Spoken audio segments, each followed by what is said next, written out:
আসলে সবাই কি করেন আছেন নিবালুই। আজকে একটা প্রোডাক্টের অর্ডার দিছিলাম, ডেলিভারি ম্যান একটু আগে খালি দেওয়া গেল।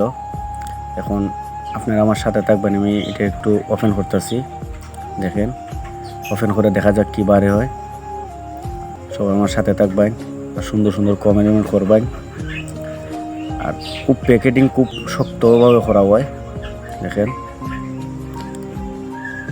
অনেক শক্ত করে প্যাকেটিং করা হয়।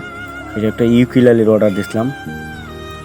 ইউকুলেলেটা আমার একজনে গিফট করবে, আমার ওয়াইফে আমার গিফট করার জন্য বলছে যে আমি টাকা দিমু, তুমি অর্ডার দাও।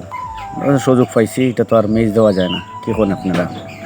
এটা তো আর মেজ দেওয়ার মতো না, কারণে জলদি করে অর্ডারটা দিলাম। দেওয়ার পরে দেখি 2 দিনের মাথা তো লই আইছে ডেলিভারি ম্যান, এসে ফোন দিল। আসলে প্রোডাক্টটা দেখা যাক বার করার পরে কীরকম হয়। প্রোডাক্টের সাথে জিনিসগুলো বলা, খুব সুন্দর প্যাকেটিং করে দিছে। আসলে আমি বাজাইতে পারি না, নতুন আনা হয়েছে, দেখি পারিনি, শিখা লাগবো। আর সবাই কিতা খবর আসেননি ভালোই, কমেন্টে জানাবেন। জিনিসটা অনেক সুন্দর দেখতে, আসলে অনেক ভালো লাগতেছে, মনটা বইরে গেল। প্রোডাক্টটা আসলে অনেক সুন্দর, যেমন দাম এমন কাম, আর কি বলবেন। ঠিক আছে, ধন্যবাদ।